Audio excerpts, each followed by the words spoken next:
Dork-Bajir Chronicles, a podcast where we read through the Animorphs series one book at a time and then talk about it every week. Today we'll be talking about Book 41, The Familiar. Finally back to the main series after what feels like years, perhaps? Decades? Maybe even 10 years? My name is Mikhail, the host. I'm Tessa, the expert. And I'm Braden, and I'm drinking salsa out of a little cup. What are you doing with your life, losers? We're famous podcasters now. We're in the home stretch. Starting with really the book that really kicks the Animorphs series into the end zone in a fantabulous and strong way. This book sets up so much stuff that gets built upon and then resolved at the very end of the series. Oh no, really? I can't tell if you're being sarcastic or not because I can't remember enough of the final arc of this. I'm never series. sarcastic. What are you talking about? But sometimes you're not, and so it's very tricksy. Should we start off before the summary? We'll do some Mail! Ooh yeah! Mail! Ooh yeah! Do you want to do the fan mail, Tessa, since you collected it? Sure. First piece of fan mail comes from @YepItZach on Twitter. Fan of the show, and we're a fan of him. There was a Twitterer person who asked, let's try something heartwarming today. Tell me about a podcast that's meant a lot to you and why. Tag him and spread the love. And Zach decided to tag us. And he says some real nice things about us. So that's cute. That's very sweet. Thanks, Zach. Next piece of fan mail comes from Jess Bloodwin @TheJessGoodwin on Twitter, tagging us to make sure that we can see the Broncos ad that went out October 6th. Celebrate the Broncos win the only way you know how, by morphing into a Bronco. And they have a picture of a sports boy on all fours morphing into a horse. And it is so bad. Oh god, that middle morph is the most horrifying thing I've ever seen, including all of the covers of all of the Animorphs books. This one is way worse than any of that. Also, Yeah. Jess Goodwin, what are you doing following us? You're verified. Wait, is Jess Goodwin's verified? What's going on there? Stop it. You're making us uncomfortable. Yeah, so that's a beautiful ad that I can't believe, with a Superman curl. They clearly did not use the proper, morphing technology for this one. This was just a pure, in Photoshop, enter Gumby mode and just pulled and recolored. Yeah, anyone looking at this, you should know this is bootleg morphing. This is bootleg morphing technology. His shirt doesn't even fade into the horse's skin like a proper Animorphs book. The Also, wiggly arms are freaking me out.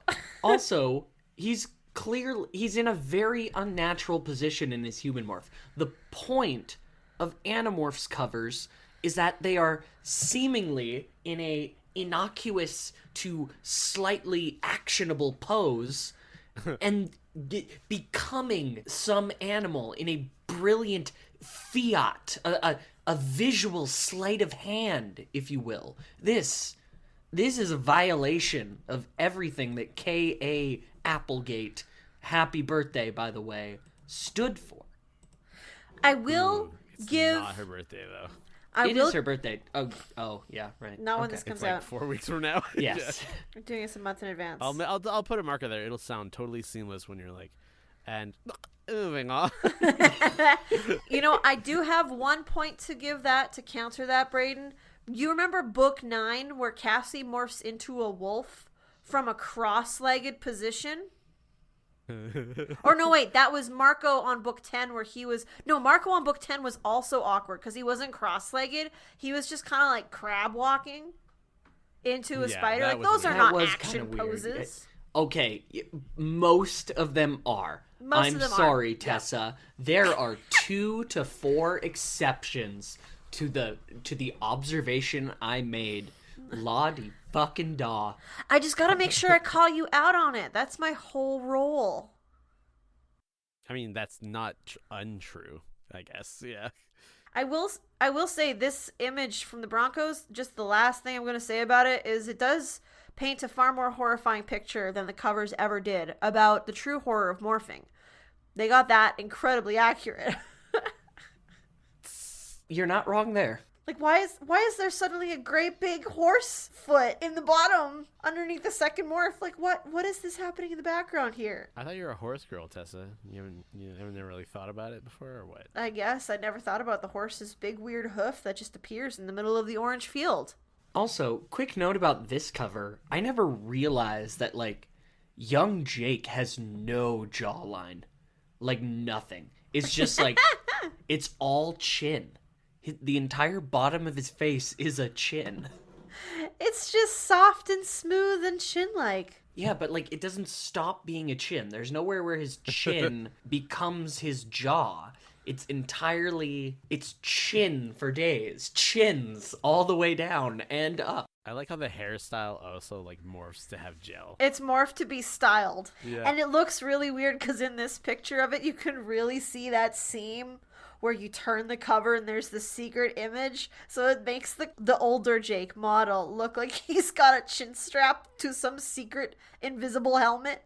Should we move on to the summary? Oh, most certainly. So we open this one in media res. We're in some steamy ass tunnels, some good old fashioned tiger on lizard battle. There's steamy pipes that are burning people. There's slashing. There's reinforcement Hork-Bajir coming up. And Jake piling everyone but Marco and Rachel into an elevator, makes the call to not wait for Marco and Rachel, send the elevator up. Marco and Rachel do end up making it last minute. Marco, like, has to rip up the elevator as a gorilla. They run out onto the street. Jake explains that this was an attempt to attack a New York pool that went royally sideways. Cassie is having a bit of a breakdown. She is not trying to hide the fact that they are a bunch of children in bicycle shorts in the streets.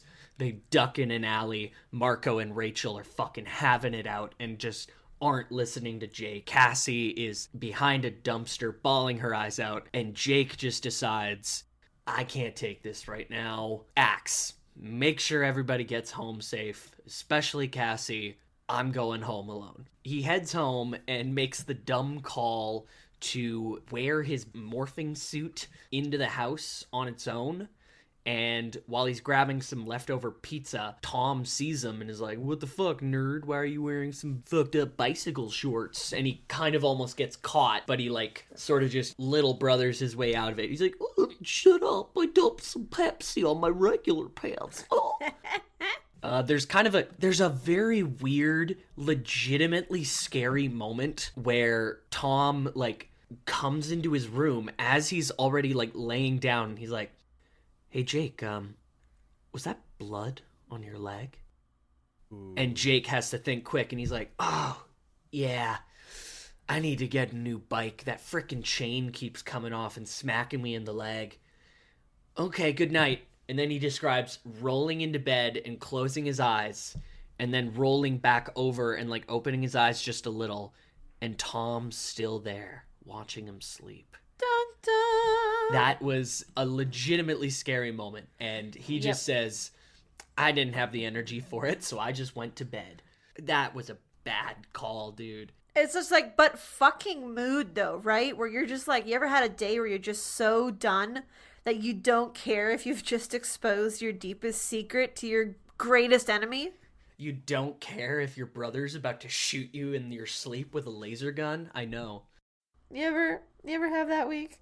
He does survive. We know he survives for 10 more years because he wakes up and finds himself in a strange metallic room. Computers are telling him what to do and, like, opening windows for small amounts of airtime, and there's clocks, like, in holographic surfaces on the wall, and he looks in a mirror or, like, a reflective surface, and he sees himself, but he knows it's exactly 10 years older. Somehow. He's looking out the window and he kind of gathers this is A, New York, B, about 10 years in the future, and C, under the dominion of the Yerk Empire. He gets, like, put in this, like, geeky ass jumpsuit, like, super dumpy, super bummy looking. It's a very bummy looking jumpsuit. Exactly. He eventually gets sort of like jostled out of his apartment by like this computer system and is just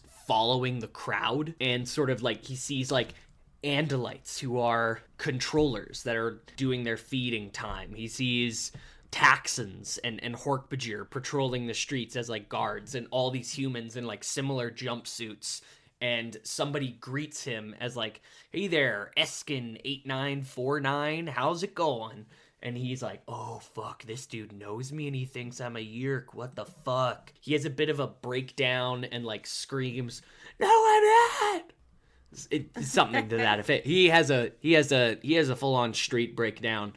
And he's like, "Oops, sorry guys, it's my human." And they're like, "Get some pills." And they send him on his way, but on his way, he ends up lost, and he runs into the new police force, a new super like strong, durable type of controller called an Orf, who they are using as system police. He gets handcuffed, he gets away, and he ends up in a like refugee underworld of undesirables for like 5 minutes before it's blown up with a bomb. Yep. It's like the quickest little introduction. "Hello, we are all these interesting characters. We will invite you into our..." What the fuck is that? And they are all immediately killed with rubble, and he barely survives. He's still in handcuffs and runs out, and he runs into a woman in a, and I'm not making this up, purple suit with a Dracon beam, waving it around like, "Get the fuck out of my way! I will make you suck this fucking gun like a dick, you little fuck! Get on the ground!" And he's like, phrasing, I'm assuming. "It's the woman I love." And it's Cassie in a purple suit. And she is gone. Brayden, I don't think they mean regular suit. I think they just mean purple jumpsuit. Are you thinking she's out here with like... That is even weirder. Well, he's wearing a jumpsuit. So far, everyone's wearing jumpsuits. You think Cassie's the only one here dressed like the Joker? Everyone's wearing jumpsuits, dude. I mean, my mind sort of went to like a pantsuit deal, I guess. That's pretty funny, actually. Listen, Yeah, guys, that's I hilarious. did not... My mind, when I read books, it pays attention to certain details and not to others. Like, I didn't imagine any of the Harry Potter kids in anything but their geeky-ass robes and pointy hats for the entirety of the book series. Even when it said, "Okay, we're not in school anymore, we're just in some knickers and t-shirts." And I was like, "You're still in geeky little hats and robes, dude. I don't give a shit." When they get to the office later, I full-on imagined, like, giant-ass Hork-Bajir in, like, business casual, rolled-up sleeve white shirts and black skinny ties. Like just, a polo and "Hey, khakis, Enic4929, how's it going?" Dipping their tea. I did not imagine a single jumpsuit. I have got to be honest. Yeah, when reading this book, I definitely also had bits where I was like not paying attention to Yes. extraneous details. That's something I bring up in my notes. It is, for all the weird complaints we're gonna make, it is actually pretty dense combat descriptions and like dystopian sci-fi scenery. I had to go back a lot and like reread. Okay, wait a minute. What are they actually describing here? Let me take this back a second and figure it out. Except the clothes, because I just decided they were in business cash skinny ties. So, we get back. It's Cassie, but not the Cassie Jake knows. Because this Cassie explains, "I thought you were dead.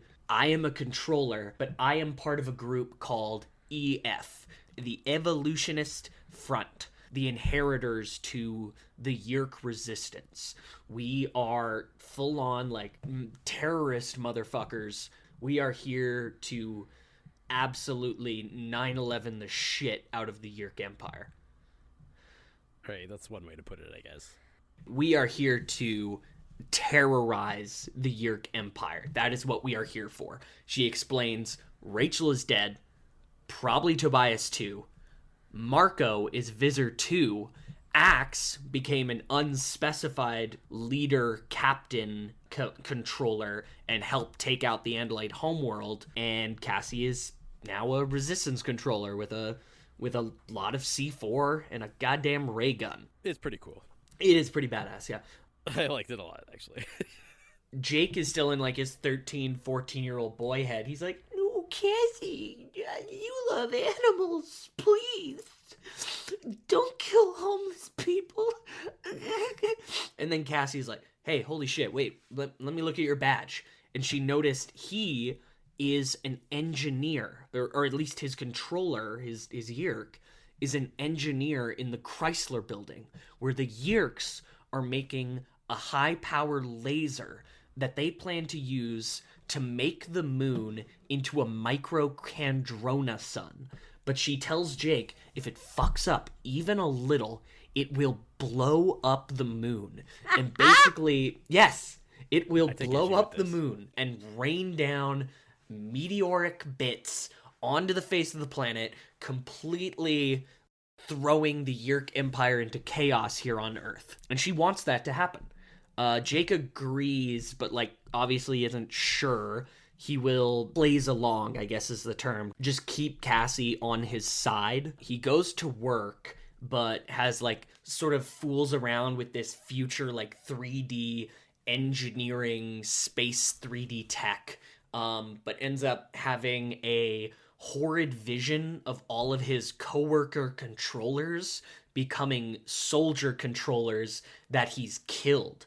It ends up giving him away to someone he recognizes, a controller, like a cop controller, who's his own dang dad, guys.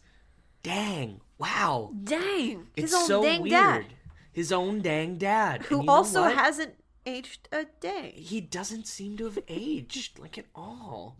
It's so weird about that vision, too. Like, what the ding dang darn is going on, guys? Wow. It's almost like, yeah, wow, what the ding dang darn. His dad cop takes him straight to Marco Visor, who, after threatening to have Cassie brutally killed by an especially hungry taxon, side note, did they need to specify that this taxon is particularly hungry?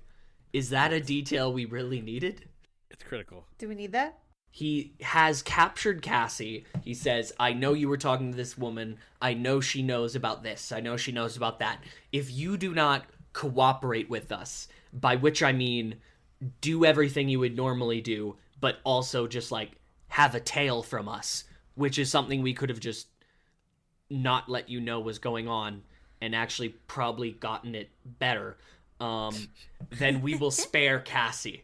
And he's like, yes, of course. I'll do what you tell me. Oh, at this point, it's also important to set up. Cassie gave Jake a password that a other member of the EF will give him to let them know, I'm on your side. You can follow my instructions without worrying it's a trap. Yeah, so they just send him back to work, and he just has lunch, which is apparently a lot of really good junk food. It takes a little break to mention that he does a little like, I do one of those little like walkie dances around the pizza stand to grab some tacos. What is that? I don't know. You know, one of those. Maybe it's one of those walkie dances. It's one of those walks where you're like squeezing between someone and a table, and you keep your hands real high up, so you're like, excuse me. Know what I mean? Kind of, actually. Yeah. So Jake gets tapped on the shoulder by a Hork-Bajir who's like, psst, the password is Animorphs. Hey, I'm the guy. Go to the supply closet, and you'll meet your contact. And he goes in there, and it is an EF agent in an electric wheelchair, a woman, a mutilated burn victim. Oh, this is bad. My use of the term mutilated, or this plot point? Sort of the visuals and just like the way that it's completely shoehorned in for literally no reason. No reason. It's like a 5-second cameo. It's like they had the actress for half an hour, so like here, but it's a book. So yeah. It's Rachel. It's Rachel. A woman missing several, I believe, most of her limbs, except for like at least one arm.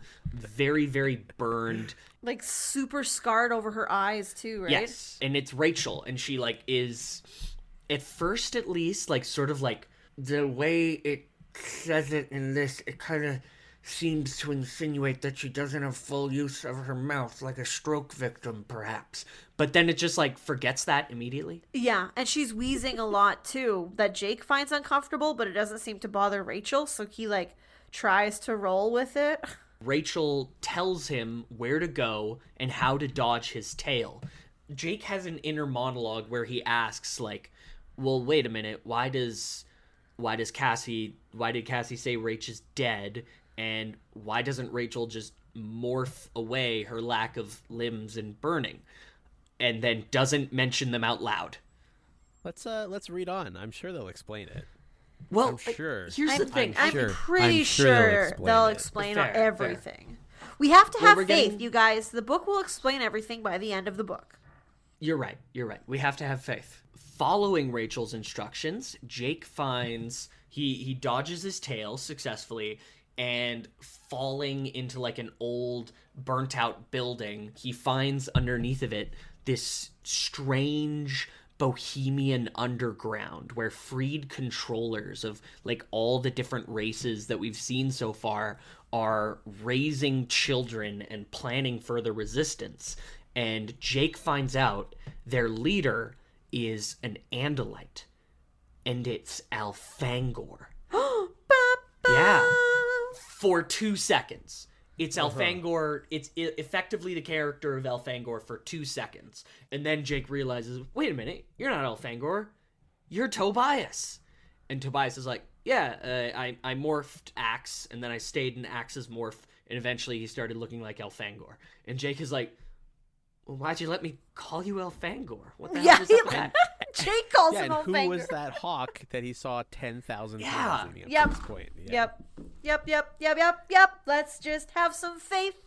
I'm pretty sure the book will explain it all if we get to the end of the book. Well, I mean, that's something we got to talk about, but like, I don't feel that by the end there is much in need of an explanation. The one big thing needs explaining that doesn't get explained, but I feel like a lot of stuff between here and the dead end is pretty well nonsensically. The nonsense is tied up. It's at this point Tobias mentions he gets real snippy and bitchy about that one specific mission 10 years ago specifically, and he tells him, but I don't know what you're doing here. You are literally dead. Which contradicts the story Cassie told. Cassie told him that Tom yerked you, and then you yerked Marco and Axe, and then you yerked me, and Rachel died, but then Tobias got away. But the story that Tobias tells is entirely different. He just says, Jake, you died. Tom found you out, and instead of telling the Visor and embarrassing himself that he didn't catch on that his own quote-unquote brother was one of the Andalite bandits, he just killed you. Anyway, blow up the laser. Or don't. I don't give a shit. No, he tells him to blow up the laser, doesn't he? He says it, but he's like, go ahead, Jake. Make your choice. The whole human race or Cassie.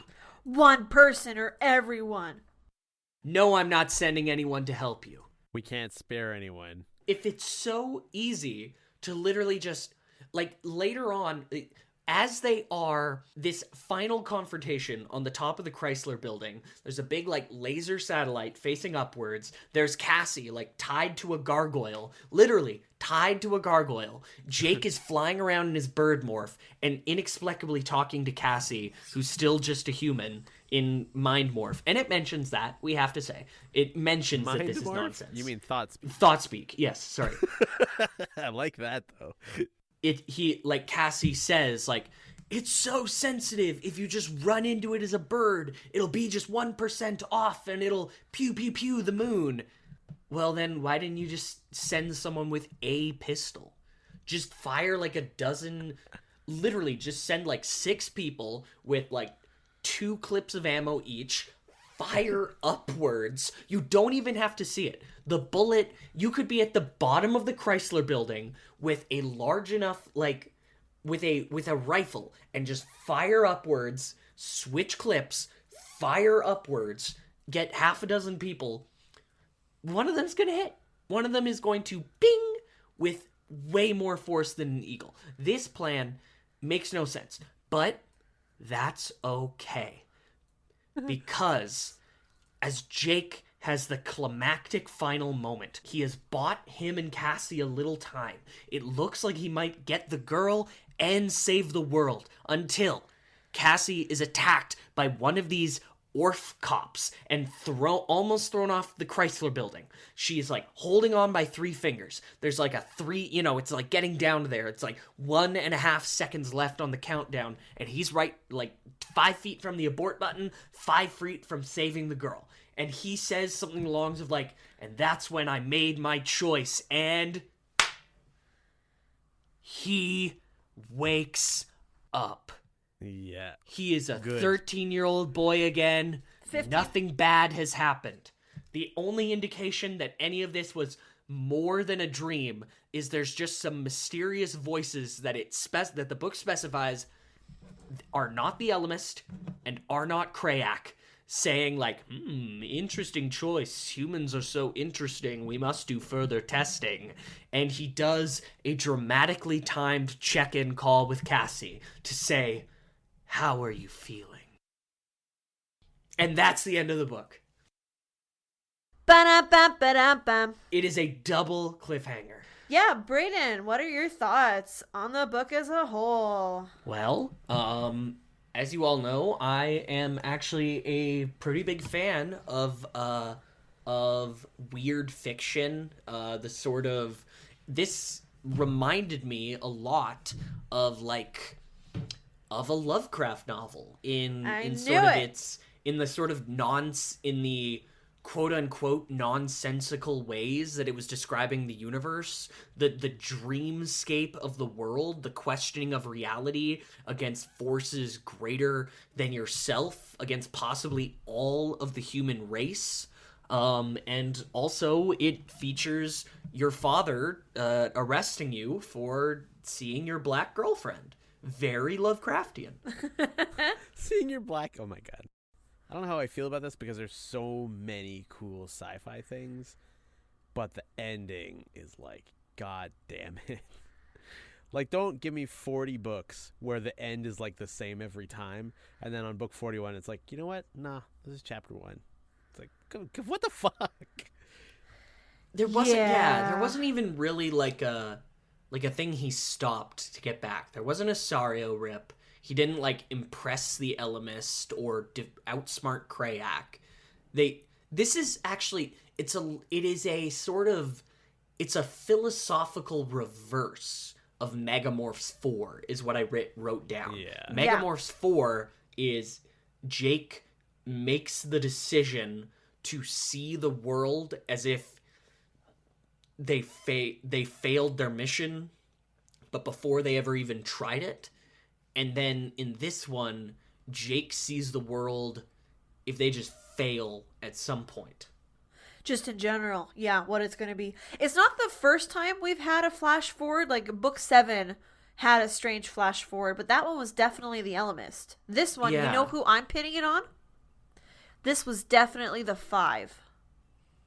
You think so? You remember? Well, what we know that you know what it already is. So nothing you can say right now is convincing. Yeah. Oh, darn it. Darn it. Oh, darn it. Oh. Nerds. Yeah. Is it the 5? I mean... Well, don't answer that. I cannot say. Can we talk about the moon thing? Like, just briefly, because I know it's a fucking fiction book. But, like, I looked it up because I thought, if you destroyed the moon, what would happen?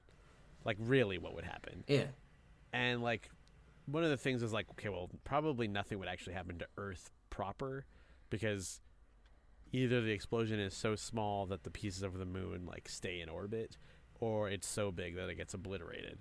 but the chances of it being like just the right amount of explosion for it to rain down on the Earth is pretty low. Yeah. I'm not a scientist, but this is what like a lot of articles are saying.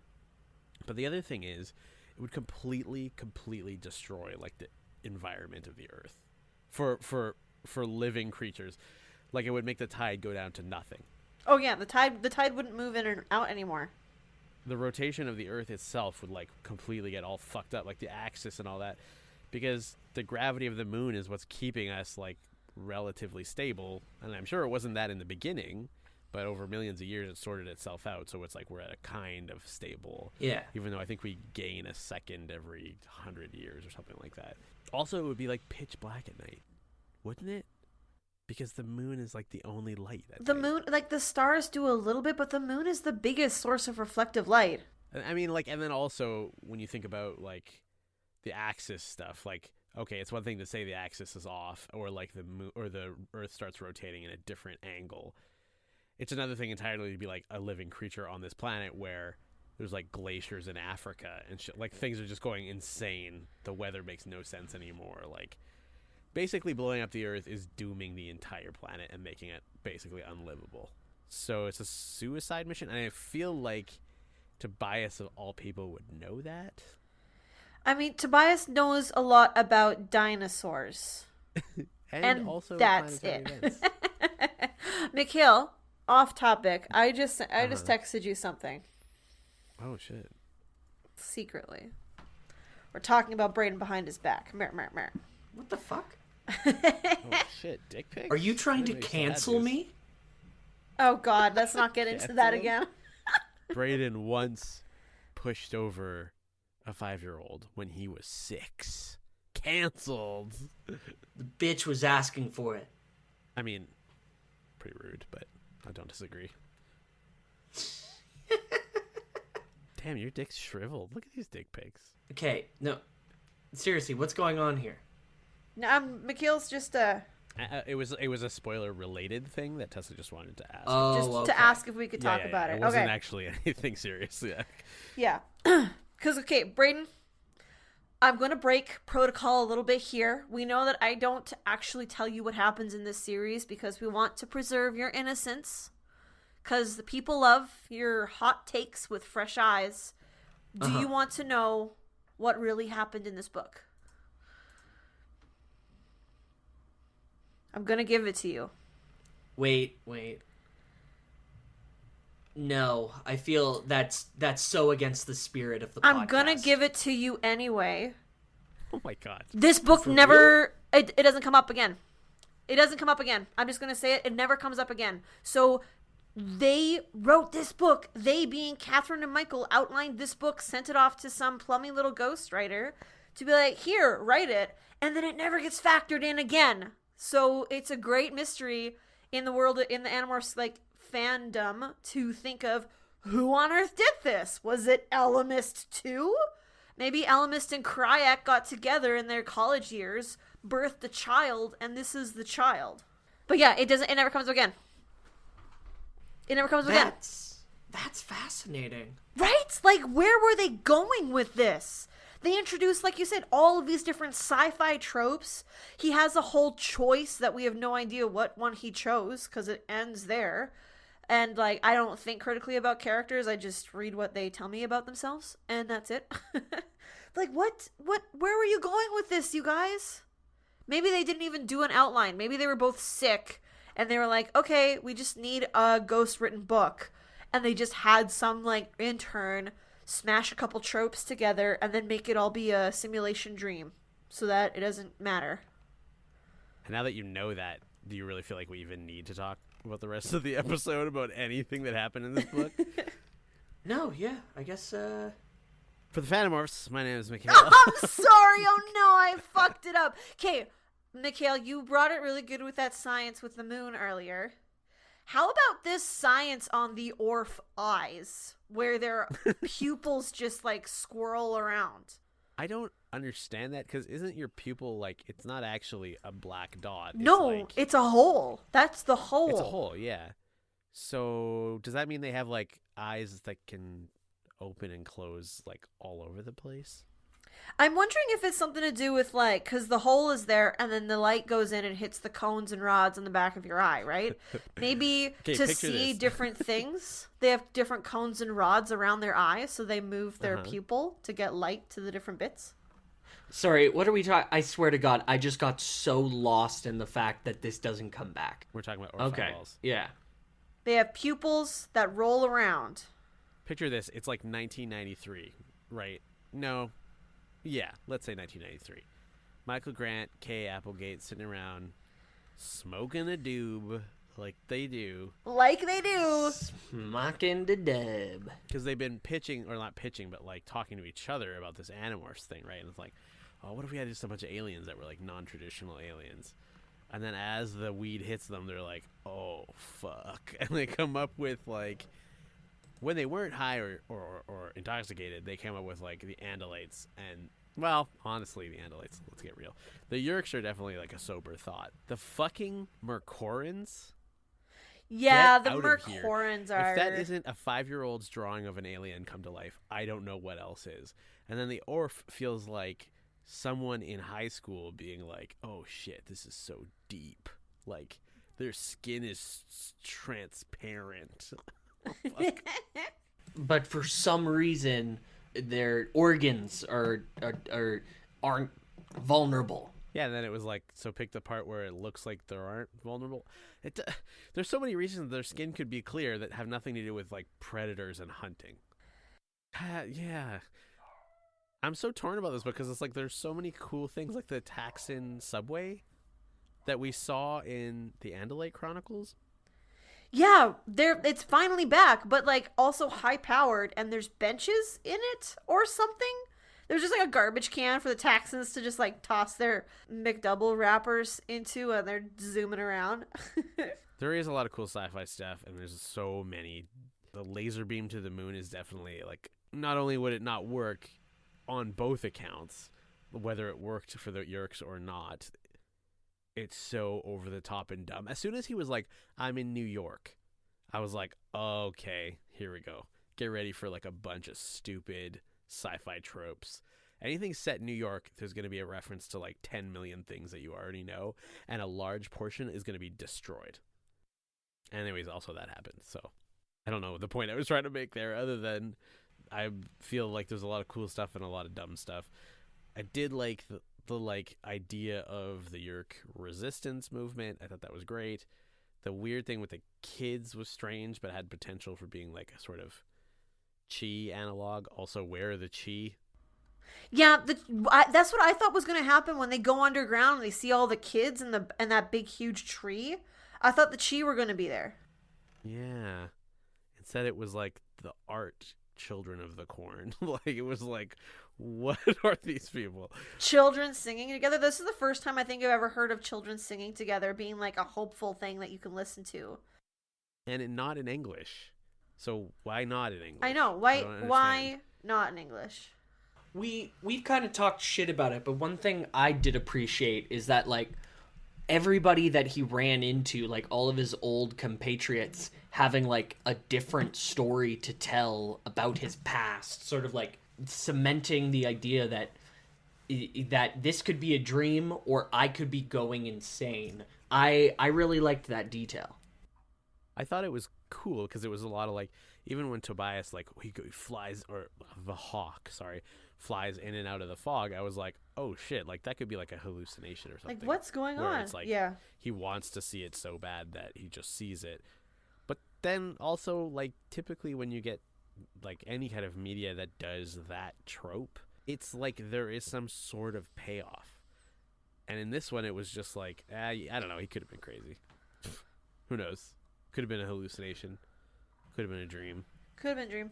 Fair, but like in the moment, it was like, it was fun to take that journey with him, in my opinion.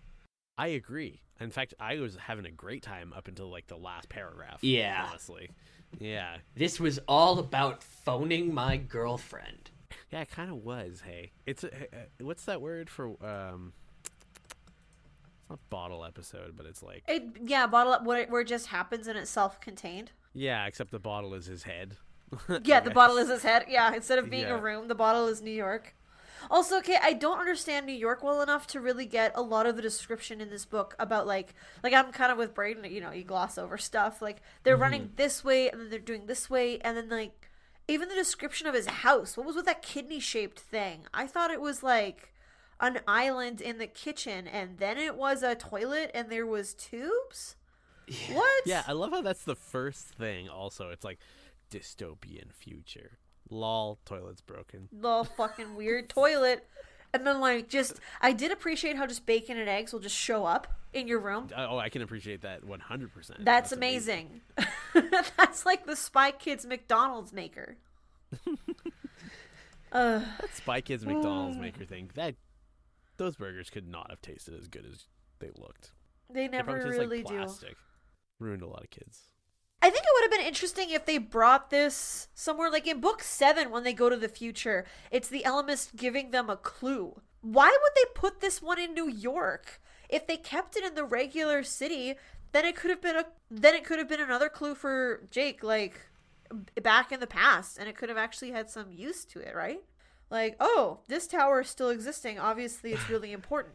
You mean when the bug fighters flew past the World Trade Centers? Yikes. Yeah. Woof. Woof. Yikes.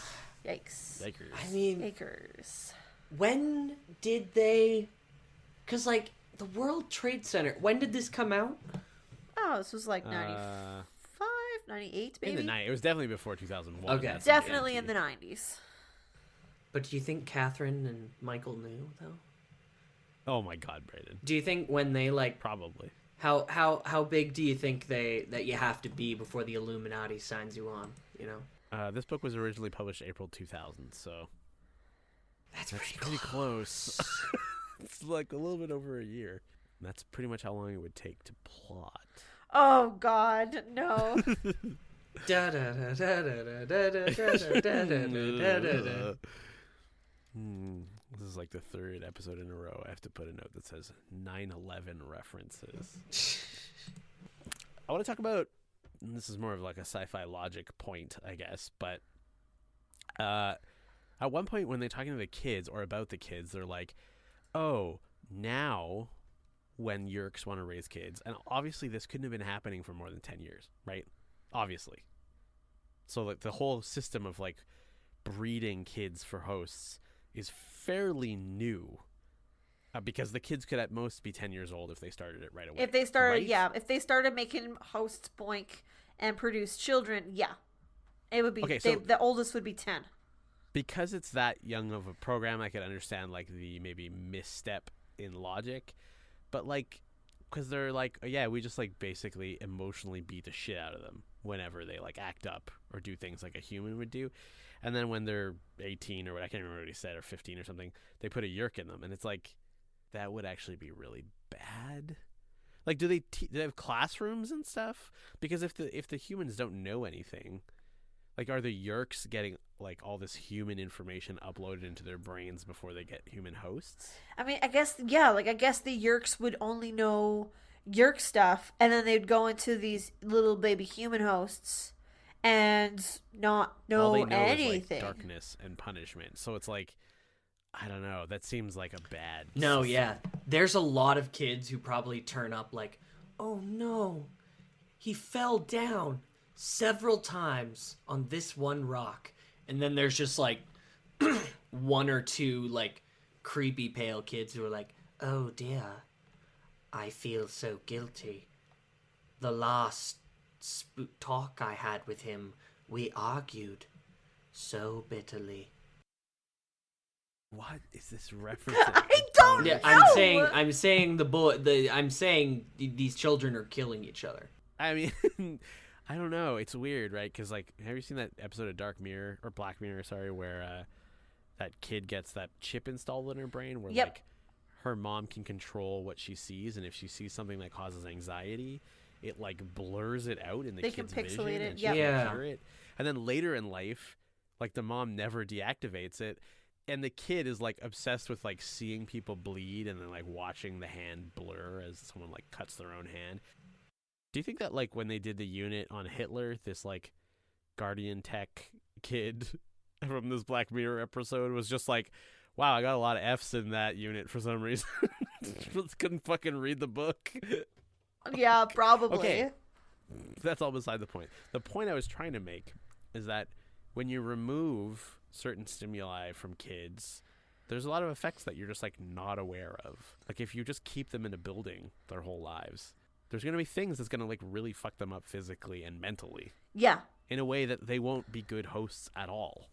Like if you really, really don't want to take kids as hosts, just put them in a place with like tacos and shit and like teachers. Just a bunch of, the taco place with a bunch of loose tacos. And then you don't have to pay the teachers either. Tacos. They can eat the loose tacos on the ground. What the fuck is a loose taco? And do not tell me it's not sexual. No. I mean loose tacos as in just like you walk into a room and there's just tacos on the ground and they're just kind of lying there. Are they on their side or standing up perfectly? Both. They're just loose and abounding. God. Yeah. This woman's imagination knows no bounds. For the record, I prefer burritos. So just a bunch of loose burritos. But standing on their end. Standing on their end so they're sticking straight up. But yeah, can't use your hands to eat them. Man, the Yerks could have done so many more fun things to like fuck up kid development if they wanted to, instead of just lock them in like a dark room with an exercise bike and that's it. And not let them do art. Do we even need to do an OTP alert at this point? I was going to say OTP alert between Hork-Bajir and those novelty work mugs, because Hork-Bajir would love novelty work mugs. Listen, everyone likes novelty work mugs. You got me. It's not just Hork-Bajir. It's true. Oh, Mondays. Oh, no. Also, we had these, like, this is a total sidebar, but we had these, like, color-changing mugs at work where they would, like, when they were hot, they would turn black, but normally they were white. And it would show you, it would only be hot at, like, the level of the liquid inside. Uh-huh. And then someone put it through the dishwasher, and it came out as, like, a Rorschach-ian nightmare. Yeah. like, permanently burned in these weird splotches and made this, like company-branded merchandise look horrifying. Jeez. They fucked it up, man. Yeah, those things are not dishwasher safe. Yeah, this ceramic mug that you have millions of, this one you can't put in the dishwasher. This one you cannot put in the dishwasher. Yeah. Fuck me. Anyways. Yeah, there was also the OTP alert between Jake and Cassie, but it wasn't really... Like, I will say... Okay, maybe we didn't really talk about this, but I think as a Jake book, it's pretty good. Because it addresses the things that I wanted to have addressed, which is, like, tough choices that only you can make. Like, especially in the beginning scene where he has to leave Rachel and Marco behind. Or, like, dealing with things that you just find irritating, like your girlfriend crying after a mission. Like, that kind of stuff is the stuff that a good leader should be dealing with. And so, for that reason, I actually think this is a decent Jake book, even if the entire premise of the whole thing is absolute hot trash.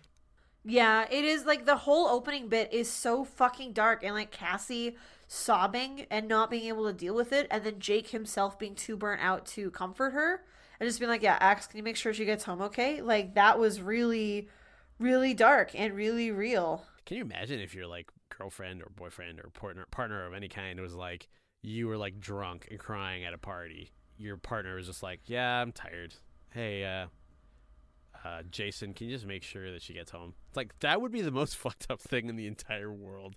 You would not be that person's boyfriend or girlfriend for much longer. I mean, to be fair, that's not 100% comparable to No, it's a... No, it's definitely not. I'm also not saying that, like, it's not fair. It's just that if you want to say, like, and this is why it's maybe a good character moment, because it's like, he realized at the end of the book, it's like, that was wrong. That was his arc for the book, regardless of how he got to that point. And that is like a leadership quality that he needs, is to deal with things when he doesn't want to on a personal level. And so for that reason, like, I can see the arc a lot better, even if honestly the way he comes to that conclusion doesn't make sense or have anything to do with the decision in the first place. Character development. Next week, in our bi-weekly episode of the Speaking Tree, we'll be discussing, given there were no consequences for people knowing that we can morph, how would we use our ability to climb the corporate ladder? Da da da da da down wow wow. We'll also be talking about what would we and many others on the internet do if they woke up and they were suddenly 10 years older. Tessa, where can people find more of our stuff? You can find more of our stuff on our podcast page at collectivelegacy.org or on Twitter, Tumblr, Instagram, or Facebook. Remember to subscribe on iTunes or wherever you get your podcasts, or else I'm gonna lick them toes. You can show your support for my new patent foot condoms at our Patreon page, patreon.com/DORKBAJIR. What the fuck is a condom? We offer special bonuses for patrons, like access to our Discord server, Animorph essays written by us, and much, much less. And also more. One of the mores is we like to give a shout out to our patrons at the Hork-Bajir level or higher by giving them an Animorph stanky style title. Starting with... Big shout out to Zachary Vaudo, the off-center Iris. Anne-Marie Ellis, that hawk disappearing into the fog. Andrew Vila, that hawk's wrinkly face. I'm an old hawk. Anyanka, the badass version of her 10 years previous self. Mariah Wamby, an Andalite wearing glasses to show the time had passed. Michael Armenta, all the characters that were supposed to be dead. Greg Della Posta, the Hork-Bajir filling out a time card. Shanna, Hork-Bajir drinking coffee out of novelty coffee mugs. Steam Driven, business casual skinny ties. Elemist, the blue space ghost who runs the office. Spencer, shooting lasers to blow up the fucking moon. Oh, fuck. Spencer would do that. For the Future Morphs, my name is Mikhail, the host. I'm Tessa, the expert. And I'm Brayden. Mikhail, 10 years, and no, wait. Okay, let me try that again. And I'm Brayden, and you thought I was dead. This has been Future Morphs, the Don't Blink Jeer Chronicles. Don't blink. Blink and you're in the future. 10 years will pass in the blink of an eye. Years will pass. What was that guy who slept for a long time, that folktale? That was me. What was that? Oh, that was you? That was you last year. That was me before I had a kid. Oh, God, can you remember all the sleep that you had in September?